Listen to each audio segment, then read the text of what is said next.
बिस्मिल्लाहिर्रहमानिर्रहीम। अस्सलाम वालेकुम नाज़रीन, मैं हूँ साकिब बशीर। आज दो मौज़ूआत पे हमने बात करनी है। एक तो पीटीआई के जो वर्कर्स थे उनको इस्लामाबाद हाई कोर्ट से एक बड़ा रिलीफ़ मिला है। वो रिलीफ़ क्या है? 26 नवंबर एहतजाज के तनाजुर में ये गिरफ़्तार हुए थे। इस्लामाबाद के मुख्तलिफ़ थानों में इनके ख़िलाफ़ मुकदमात हैं और तब से जो है वो एंटी टेररिज्म कोर्ट जो इस्लामाबाद की है वहाँ पर भी इनकी दरख्वास्त ज़मानत दायर हुई थी, लेकिन वहाँ से ज़मानतें खारिज हो गई थी और उनको अटक, अडयाला और जेलम के जो वहाँ पे जेलें हैं वहाँ पे उनको रखा गया था। अब इस्लामाबाद हाई कोर्ट से ये खबर आई है कि 127 पीटीआई वर्कर्स जो 26 नवंबर एहतजाज के तनाजुर में गिरफ़्तार थे उनकी तमाम की ज़मानतें जो है मंजूर कर ली गई हैं। मशरूत ज़मानतें मंजूर की गई हैं। 20,000 रुपये मुचलके और एक श्योरिटी बॉन्ड जमा कराने का हुक्म दिया गया है। इसके अलावा अब 26 नवंबर एहतजाज के तनाजुर में इस्लामाबाद में जितने भी वर्कर्स गिरफ़्तार थे या जिनकी ज़मानतें अभी इस्लामाबाद की एंटी टेररिज्म कोर्ट्स में ज़ेर इल्तवा है उनको जो है वो फौरी रिलीफ मिल जाएगा। दूसरे पोर्शन में हम बात करेंगे कि इस्लामाबाद में सीनियरिटी वाला जो मामला है वो शिद्दत इख्तियार करता जा रहा है। उसमें अब बड़े वकला जो है वो हायर कर ली हैं इस्लामाबाद हाई कोर्ट के 5 जजेज़ ने। वो कौन से वकला हैं और क्या होना है आगे चलकर, उस पर जो है वो हम बात करेंगे।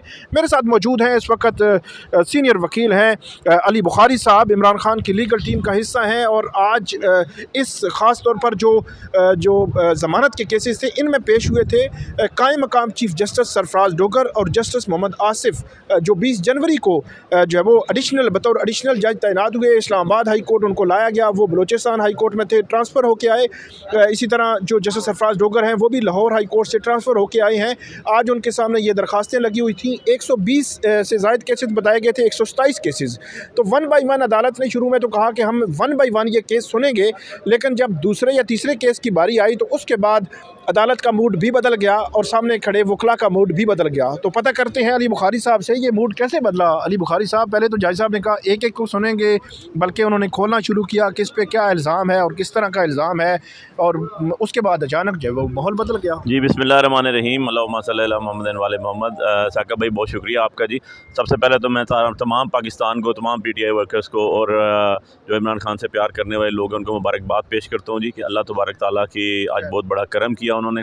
और जो बेगुनाह असीरान पिछले 3 महीने से जेल की सख्तियाँ बर्दाश्त कर रहे थे, आज उनको एक बहुत बड़ा रिलीफ मिला।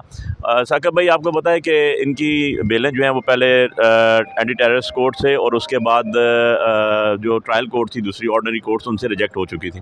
उसके बाद इमरान खान साहब ने एक नोटिफिकेशन करवाया जिसमें उन्होंने मुझे कहा कि हाई कोर्ट से आपने बेल करवानी है। तो और अल्लाह के फजल करम से मैंने जितनी बेलें लगाई वो बेंच नंबर 9 में लगी। उसके अलावा चीफ जस्टिस साहब के पास बेंच 9 कौन है? बेंच 9 जो है वो आज़म खान साहब थे, जो जिसके ऊपर टेररिज्म एक्ट नहीं लगा हुआ था वो सिंगल बेंच में गई, और जिनमें टेररिज्म एक्ट लगा हुआ था वो सारी डिवीजनल बेंच में गई।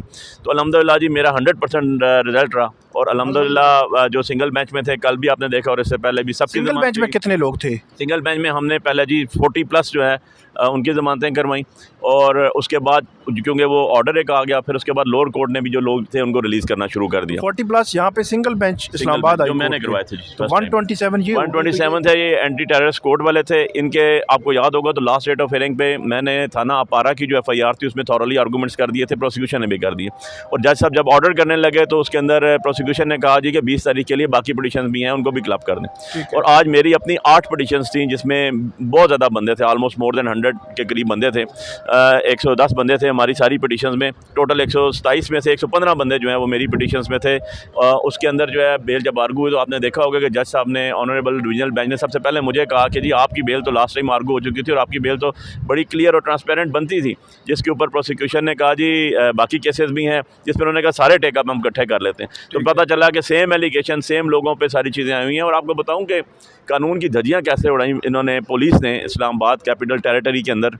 उन्होंने ये किया कि जो लोग पकड़े गए, फॉर एग्जांपल कोई 2 दिसंबर को पकड़ा, घर से किसी को उठाया, उसके बाद उसको पहले पकड़ा 54 सेक्शन के तहत, और उसके बाद उसको डाला जो है उसको उन्होंने नामज़द किया। नामज़द करके उसको फिर ले गए 14 दिन के लिए शनाख्त परेड महीना उन्होंने यूँ गुजारा, वापस आके फिर बेलें रिजेक्ट की। मतलब बंदा पकड़ा, उसे गिरफ़्तार किया, उसके बाद गिरफ्तार करने के बाद उसको जो है चेहरा दिखा के सब कुछ करके कानून की धज्जियाँ उड़ा के उसके बाद उसको उन्होंने उसके ऊपर किसी पे डंडा डाल दिया, किसी पे क्या डाल दिया। और हैरत ज़्यादा बात यह है कि इतने वसी और अरीज़ आधी PPC जो है पाकिस्तान पैनल कोड, इसको ताज़ीरात पाकिस्तान कहते हैं, वो FIR में लगी हुई थी। और लेकिन जब पता चला कि जी पुलिस वाले ज़ख्मी कितने हैं, कोई भी नहीं, मेडिकल किसका है, कोई भी नहीं, डंडा जो पकड़ा गया उसमें कोई खून लगा हुआ है, नहीं। क्या क्या इल्ज़ामात क्या क्या थे वैसे इल्ज़ाम थे इसके ऊपर जी डकैती, इल्ज़ाम इसके ऊपर था अगवा में इसके ऊपर था कि जी 324 पुलिस को मारने की जो है वो कोशिश की गई।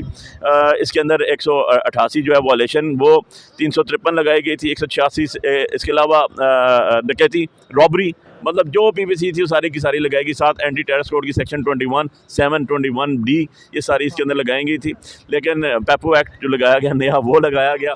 सो जब हम इसको मैं ड्राफ्ट कर रहा था पिटीशन, तो मैंने देखा कि ये तो 25 तो खाली ऑफेंसेस है, तो अगर मैं 25 ऑफेंसेस को इलैबोरेट करूँ तो मुझे इसके लिए कम से कम बड़ा टाइम चाहिए। But last date of hearing पे जब हमने 1 बाय 1 चले, और मैंने जब पहली पिटीशन अपनी जो थाना अपारा की थी और FIR नंबर 1222, उसके अंदर तो चीज़ें सारी क्लियर होंगी, प्रोसिक्यूशन के पास कहने के लिए कुछ नहीं था।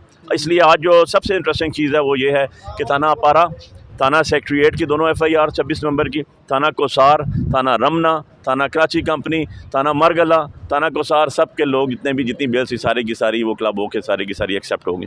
सो अल्लाह तबारक ताला का बड़ा करम हुआ जी 20,000 शोटीज़ के ऑर्डर आए, और 20,000 शोटीज़ के बाद प्रोसिक्यूशन ने कहा, और एक शर्त भी रखी है नई, वो क्या है? देखें शर्त तो जो पिछले ऑर्डर थे उसमें भी रखी गई थी। उसके अंदर ये कहा गया जी 20,000 रुपये, पहले 50,000 छोटी थी, तो हमने कहा सर गरीब लोग हैं ये बेचारे सारे, 1 लाख छोटी, 1 लाख से 50 हुई, फिर 50 के बाद 20,000। उन्होंने कहा जी, प्रोसिक्यूशन ने कहा सर ये दोबारा आ जाएंगे, तो उन्होंने कहा जी दोबारा आ जाएंगे तो ओके जी ये अपना एफिडेविट एग्जीक्यूट कर दें। हमने कहा जी एफिडेविट तो कैसे एग्जीक्यूट हो सकता है, वो तो जेल में है सारे के सारे, और वो क्या लिखेंगे, वो तो यही लिखेंगे ना हमने पहले कोई गुनाह किया, ना हम आगे कोई गुनाह करेंगे, ना पहले हमने कोई कानून तोड़ा, ना आगे कानून तोड़ेंगे, ना पहले हमने दस्तूर पाकिस्तानी खिलाफ वर्जी की, ना आगे करेंगे। मैंने कहा ठीक है जी ये लिख के दे दें। तो ये कहाँ पे उनके एफिडेविट जमा होंगे? ये थाना कोसार में कहा गया जी, और उसमें उन्होंने फिर ये रिलैक्सेशन जज साहब ने कहा कि ये काउंसल्स कर दें जी, आप सब वकील हैं, तो वकील जो है वो उनके भी आप अपनी तरफ से जमा करा दें। क्या लिखेंगे उसमें? इसमें यही लिखा जाएगा कि जी ना पहले कोई गुनाह कबीरा सगीरा किया है, ना अभी कोई गुनाह कबीरा सगीरा किया, ना कोई मुल्क को कौम के खिलाफ किया है, और ना करेंगे। अच्छा ये बताएं कि 26 नवंबर के एहतजाज पर रावलपिंडी जो बेंच है लाहौर हाई कोर्ट का, वहाँ 2 दिन पहले वहाँ पे जो ज़मानत की दरख्वास्तें मुकर्रर थीं, तो वहाँ भी डिवीज़न बेंच था। हैरान कौन तौर पर उस डिवीज़न बेंच ने ये जो दरख्वास्तें थी सारी रिमांड बैक कर दी और कहा जी ATC दोबारा सुने।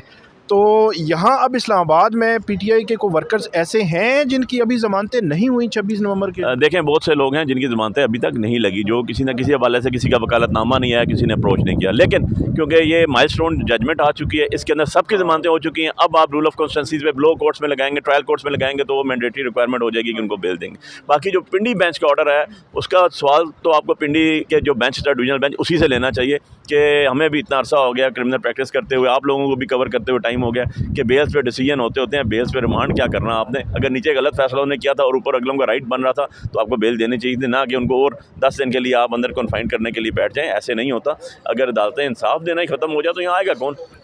ये तो एक ऐसा सवाल है जिसका जवाब हर इंसान को अपने आप से देना चाहिए कि यार अगर हम इंसाफ नहीं करेंगे तो हम आगे कैसे चलेंगे। अभी तादाद का कोई आइडिया है कि ये कहाँ पे हैं, ये कौन कौन सी जेलों में ये सारे वर्कर्स जो है? सबसे ज़्यादा जेलों में जो लोग हैं हमारे जी वो अटक में हैं और जेलम में हैं, क्योंकि जितने लोग यहाँ से पकड़े गए थे उनको जेलम में और अटक में भेजा गया था। बहुत कम लोग अडयाला में थे ऑलरेडी, और अडयाला आपको पता है कि वो ओवर उसकी है कैपेसिटी है, और जेलम में और इधर अटक की दोनों जेलों में ज़्यादा लोग जेलम में भी मौजूद हैं, लेकिन अटक में भी मौजूद। तादाद का आइडिया है कि अभी कौन सी बची? देखें साकिब भाई, तादाद का आइडिया तब होता है जब किसी को मुलाकात करने देते हैं, ठीक है, तारीखों पे आते हैं, पता चलता है एक में बेल करा रहे हैं, दूसरे में रिजेक्ट हो रही है, एक में बेल करा रहे हैं, दूसरे में जुडिशल रिमांड पे, एक में बेल करा रहे हैं, दूसरे के अंदर जो है वो शनाख्त पेड पे जा रहे हैं। सो मतलब ये तरीकाकार जो लगा है इस दफ़ा इस फॉर्म 47 की हुकूमत ने किया, ये आपको पाकिस्तान की तारीख में कभी नहीं मिलेगा, क्योंकि person specific law, person specific amendments, person specific constitutional amendments, person specific ECP amendments, यार खुदा का नाम लो यार। आखिर ये जो है बकरे की गर्दन कब तक खैर मनाएगी, किसी ना किसी दिन तो छुरी के नीचे आ बहुत शुक्रिया, बहुत शुक्रिया। अली बुखारी साहब ने हमें बड़ी तफसील के साथ बताया कि पीटीआई के वर्कर्स जो है उनकी पहले जो ज़मानतें थी वो इस्लामाबाद की एंटी टेररिज्म कोर्ट में थी, फिर उसके बाद इस्लामाबाद हाई कोर्ट में आई, और अब सूरत हाल ये है कि यहाँ पे मोस्टली जो ज़मानतें हैं तकरीबन 127 जो बताई गई हैं यहाँ से हो गई हैं आज इस्लामाबाद हाई कोर्ट के डिवीज़न बेंच से। इससे कबल अली बुखारी जो है वही बता रहे थे कि यहाँ से जो इस्लामाबाद हाई कोर्ट का सिंगल बेंच है वहाँ से भी कुछ जो है वो ज़मानतें हुई हैं, और उनके बकौल कुछ ज़मानतें अभी रहती हैं, कुछ मुलज़मान की जो दायर नहीं हुई वो हो नहीं सकी।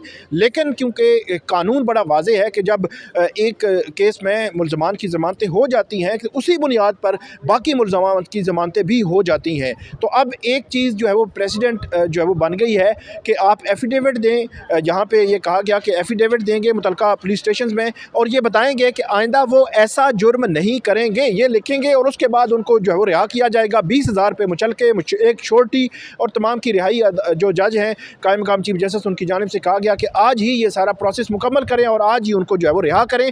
बाकी बताया यह गया है कि जेलम की जेल में भी कुछ लोग हैं। रात में पढ़ रहा था एक ख़त भी किसी जेलम की जेल से पीटीआई के किसी वर्कर ने लिखा था कि हम 3 माह से जेलों में पड़े हुए हैं, अभी तक हमारा कोई पुरसाने हाल नहीं। शायद उनके पास मालूमात ना हो कि उनकी सिचुएशन क्या है। अब देखना यह है कि वो कितने लोग हैं जो इससे रिहा हो जाएंगे और कितने जो है वो बच जाएंगे। ये आइंदा वीडियो में हम आपके सामने रखेंगे तादाद भी कि क्या सूरत हाल जो है वो बनती है। बहरहाल 127 पीटीआई वर्कर्स की ज़मानतें जो है मंजूर हो गई हैं। बढ़ते हैं आगे, दूसरा मामला भी बड़ा इंपॉर्टेंट है। इस्लामाबाद हाई कोर्ट में सीनियरिटी का मामला जो है वो ज़ेर बहस भी है और कानूनी जंग इख्तियार कर चुका है, और अब ये मामला जो है वो सुप्रीम कोर्ट पहुँचने जा रहा है। सुप्रीम कोर्ट ऑफ पाकिस्तान में इस केस की पैरवी के लिए इस्लामाबाद हाई कोर्ट के 5 जजेस, justice Mohsin Akhtar Kiyani, justice Tariq Mahmood Jahangiri, justice Samar Rafat Imtiaz, justice Sardar Ejaz Isa Khan और justice Babar Sattar, 5 Islamabad high court के जजेस ने सुप्रीम कोर्ट में केस की पैरवी के लिए सीनियर वकील है, साबिक सदर हैं सुप्रीम कोर्ट बार एसोसिएशन के और वकील रहनुमा हैं मुनीर मलिक, और साबिक सदर हैं Sindh high court bar association के बैरिस्टर सलाहुद्दीन। इनको जो है वो केस की पैरवी के लिए इनकी खिदमात हासिल की हैं, और उनकी जानिब से जो रिप्रेजेंटेशन यहाँ पे इस्लामाबाद हाई कोर्ट में साबिक जो चीफ जस्टिस हैं आमिर फ़ारूक, जिनके सामने रिप्रेजेंटेशन दायर की गई थी और उन्होंने रिप्रेजेंटेशन 5 जजेस की खारिज कर दी थी। उस खारिज करदा जो ऑर्डर है उस ऑर्डर को सुप्रीम कोर्ट ऑफ पाकिस्तान में ये 5 जजेस चैलेंज करेंगे, और 5 जजेस के चैलेंज करने का जो केस पैरवी है वो 2 सीनियर सिंध के कराची के वकला जो है वो करने जा रहे हैं, और बड़ा नाम है उनका भी, और वो आज या कल जो है वो ये केसेस सुप्रीम कोर्ट में दायर हो जाएंगे।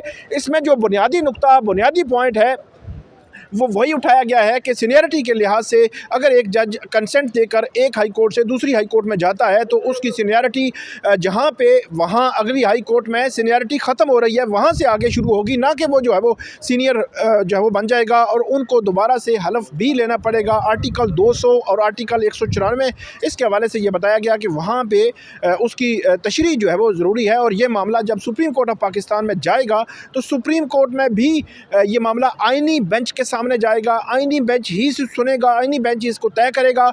यहाँ पे जस्टिस सरफराज डोगर जो सीनियर प्यूनेट जज जो है वो सीनियरिटी लिस्ट जो जारी की थी साबिक चीफ जस्टिस आमिर फारूक ने, उसके तहत उनको सीनियर प्यूनेट जज बनाया गया था। फिर जब जुडिशल कमीशन का इजलास हुआ, जब हुकूमत वक़्त ने उनको जो है बतौर कायम मकाम chief justice Islamabad high court तैनात कर दिया, और आज का वो अपनी खदमात यहाँ इस्लामाबाद हाई कोर्ट में दे रहे हैं। लेकिन इस दौरान उनका मुस्तकिल भी उन्होंने होना है, मुस्तकिल होने या ना होने का मामला जब आएगा जुडिशल कमीशन ऑफ पाकिस्तान में तो वहाँ पे सीनियरिटी डिस्कस होगी, और इस दौरान सीनियरिटी का मामला आईनी बेंच सुप्रीम कोर्ट के आईनी बेंच के सामने जो है वो जा चुका होगा।